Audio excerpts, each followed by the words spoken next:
خواتین و حضرات، گرداب میں ڈاکٹر عمر عادل آپ کو خوش آمدید کہتا ہے۔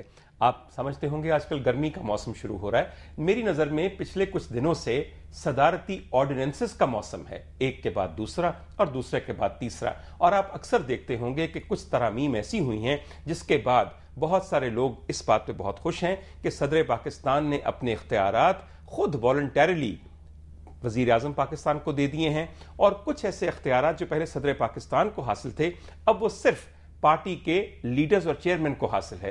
اب یہ اور بات ہے کہ اس وقت صورتحال کچھ یوں ہے کہ ایک پارٹی جو کہ حکومتی پارٹی ہے اس کے چیئرمین اور صدر پاکستان ایک ہی آدمی ہیں، تو میں نے اپنے ایک حصے کے اختیارات دے کر دوسرے کو دے دیے۔ بہر طور ان تمام آرڈیننسز کے اندر، ان تمام بلز کے اندر جو کہ اب قوانین پاکستان بن جائیں گے اور آئین پاکستان کا حصہ بن جائیں گے، ایک آرڈیننس ایسا ہے جس کے اوپر لوگوں نے مٹھائی تقسیم نہیں کی، جس پہ شاید لوگوں نے اتنی توجہ ہی دی، مگر جس کا اتنا گہرا اثر ہمارے معاشرے، ہمارے رویوں اور ہماری صحتوں پہ ہے کہ آپ اندازہ نہیں کر سکتے۔ خواتین و حضرات، آج گرداب میں ہم اس صدارتی آرڈیننس کا ذکر کریں گے جس کے تحت اب انسانی اعضاء اور انسانی ٹشوز کی پیوند کاری کو ایک خاص طریقے سے ریگولیٹ کیا گیا ہے، اور اب شاید اس ملک کے غریب لوگ جیتے جی اپنے جسم کے حصے غیر ملکیوں کو بیچنے پر مجبور تو شاید رہیں گے، مگر کوئی ایسا کر نہیں سکے گا۔ خواتین و حضرات، بتانا صرف یہ ہے کہ اس قانون کے بننے کے بعد صورتحال کیا ہے۔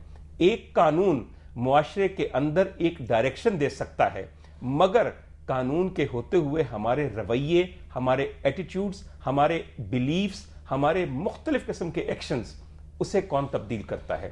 اس میں میں بھی حصے دار ہوں، علماء اسلام بھی حصے دار ہیں، اور آپ بھی حصے دار ہیں۔ ہمارے رویے بدلیں گے تو واقعتاً شاید ہم یہ جان سکیں کہ ہمیں اپنے ایک اور ساتھی کو اپنے ایک جسم کا حصہ رضاکارانہ طور پہ دینا ایک انتہائی مستحسن قدم ہے۔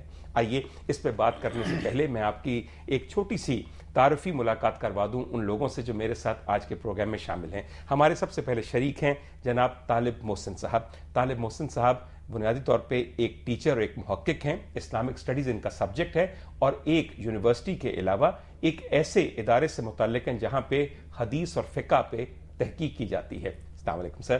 ان کے ساتھ تشریف رکھتے ہیں ہمارے بہت ہی قابل احترام ساتھی جناب پروفیسر شوکت زبیر صاحب، جو کہ ایک معروف ماہر امراض گردہ و مثانہ ہیں، اور چونکہ جب انسانی ٹشوز اور انسانی اعضاء کی بات ہوتی ہے تو گردہ سب سے پہلے اپنا ایک خاص مقام حاصل کرتا ہے، تو اسی رعایت سے ہم نے ان کو آج کے پروگرام میں بلایا ہے۔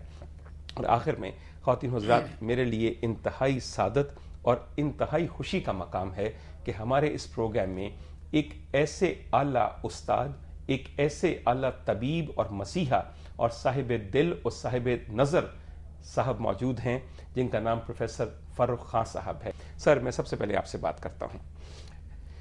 آپ سر تھوڑا سا میرے ناظرین کو بتائیے کہ وہ کیا سچویشن ڈیولپ ہو گئی تھی کہ 18-20 سال سے آپ یہ کوشش کر رہے ہیں کہ انسانی اعضاء بکے نہ، غیر ملکی پاکستان میں آ کر ہمارے غریب لوگوں کے گردے چند سکوں کے عوض خرید کر دوبارہ جا کے اپنے ملکوں میں کشتے نہ کھانے شروع کر دیں۔ ہم کس حد تک گردے کی منڈی بن چکے تھے؟ یہ تو بہت ہی حالات خراب ہو گئے تھے۔ یہ شروع ہوا بامبے کا، جب کھلی چھٹی مل گئی، وہاں جو مرضی کراؤ، جہاں سے مرضی، اس میں بھی باہر سے لوگ آ کے کروا رہے تھے زیادہ۔ تو پھر انڈین گورنمنٹ نے اس پہ پابندی لگائی، اور وہ سارا جو تھا پیشنٹ جتنے بھی تھے وہ ہماری طرف آنے شروع ہو گئے، اور سینٹر بن گیا لاہور اور راول پنڈی، کراچی نہیں بن سکا۔ اس پہ ہمیں تو بہت افسوس ہوا کہ کیا ہو رہا ہے۔ کھلے عام یہ چیزیں ہو رہی تھیں، لا نہیں تھا، تو ان کو کس چیز سے پکڑتے؟ کوئی ہمارے پاس لا نہیں تھا کہ اس کو ہم روک سکیں یا ان کو پکڑ سکیں یا سزا دے سکیں۔ تو یہ وہ بیچارے غریب لوگ بھٹے سے اٹھتے تھے، انہوں نے لون لیے ہوئے تھے، انہوں نے 30,000 لون ہے تو وہ بھی پے نہیں کر سکتے تھے۔ تو وہ جا کے پھر یہ گردہ بیچ دینا اپنا اور ان کو تھوڑے بہت پیسے دے دیتے تھے. تو یہ ہم بڑی دیر سے شور مچایا ہوا تھا کہ بند کریں. پہلے تو یہ الجھن میں ڈالا کہ جی یہ پہلے پتہ کرو کہ یہ گردہ لگانا اسلامی ہے بھی کہ نہیں. ارلی 90s میں آ کے ہم نے شور مچایا کہ خدا کے واسطے اس کا کوئی بناؤ لا. وہ لا نہ بنے. وہ ہوتے ہوتے اس میں بہت بڑا جو ایفرٹ تھا وہ ادیب رضوی کا گروپ کراچی کا, جو کہ سندھ انسٹیٹیوٹ آف یورولوجی اور ٹرانسپلانٹیشن کے روح رواں ہیں. بالکل. اور ادیب رضوی صاحب کی جو کوشش اور انتھک محنت ہے اس نے آج یہ آرڈیننس, سارا کریڈٹ ان کو جاتا ہے. یقیناً انہوں نے اس وقت بھی اپوز کرتے رہے, بیچ میں جو یہ کر رہے تھے کام کہ خرید کے گردہ لگا رہے, تو وہ ان کی پھر یہ کوشش تھی کہ یہ نہ کسی طرح ہو. پھر 2007 کے اینڈ پہ آرڈیننس نکالا گیا. اب وہ آرڈیننس چلتا رہا, ابھی اس میں مکمل طور پہ عمل نہیں ہوا, لیکن اس دفعہ آ کے یہ آرڈیننس بل بن گیا, لا بن گیا. تو یہ آرڈیننس نہیں اب رہا, اٹس لا. بالکل ٹھیک ہے.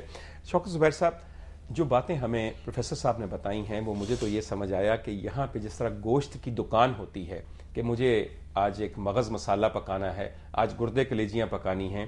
افسوس کے ساتھ یہ کہنا پڑتا ہے کہ 20ویں اور 21ویں صدی کے پاکستان میں یہاں کا غریب پاکستانی اسی کٹے ہوئے بکرے کی طرح لٹکا ہوا تھا جہاں سے غیر ملکی گاہک آ کے اپنے مرضی اور اپنے ٹائپ کا گردہ خرید کے اپنے اندر لگوا کر چند سکے اس کو پھینک کر اور لاکھوں روپیہ یہاں کے ہسپتالوں اور دلالوں کو دے کر یہاں سے چلے جاتے تھے. سر 20 سال تک یہ ہوتا رہا. انڈیا نے 1991 میں اس کو لا بنا کے ختم کر دیا, اور ہم چونکہ ہر معاملے میں انڈیا سے آگے ہیں, ہم نے یہ منڈی زوروں پہ رکھی. جب ہم اپنی مرضی کا قانون بنانا چاہتے ہیں تو راتوں رات یا تو بن جاتا ہے, یا راتوں رات عام معافی مل جاتی ہے, یا راتوں رات اپنی مرضی کی ہر چیز ہو جاتی ہے. آپ کے خیال میں 20 سال جو تامل اور تساہل رہا ہے اس قانون کے بننے میں, اس میں کچھ اور یار دوست بھی شامل رہے؟ یہ ہماری سب سے بڑی بدقسمتی رہی ہے اس ملک میں. آپ کی بات بالکل بجا ہے اور صحیح ہے کہ یہاں انسان کی قدر نہیں ہے. دس از دا ایک ہی پلیس ہے جہاں انسان کو انسان نہیں سمجھا جاتا, اور یہ اس حد تک چلا گیا تھا کہ باہر کے ملکوں میں ایون دا جی پیز جیسے ڈیولپ نیشن جنہوں نے بین کی ہوئی تھی یہ چیز کہ نہیں لگانا, تو they use to refer the کہ جی جائیں پاکستان میں چند سکے دیں اور چیزیں لے آئیں وہاں سے جا کے لگاتے تھے, آتے تھے. اور سب سے زیادہ بینیفٹ وہی دلال درمیان میں یا کچھ ہاسپٹلز والے جو انوالو تھے, انہوں نے اس کو اس حد تک لے گئے تھے کہ باعث بدنامی اور باعث شرم بن گئے ہوئی تھی. خواتین حضرات, طالب محسن صاحب سے بھی بات ہوگی کہ اتنے عرصے سے 20 سال سے یہاں پہ انسانی اعضاء بکتے رہے, تمام علماء نے اپنا منہ کیوں بند رکھا اور اس کے خلاف کوئی بات کیوں نہیں کی؟ ہمیں چھوٹی سی بریک لینی ہے, ہمارے ساتھ رہیے, ان سب سوالات کے جواب آپ کے سامنے پیش ہوں گے.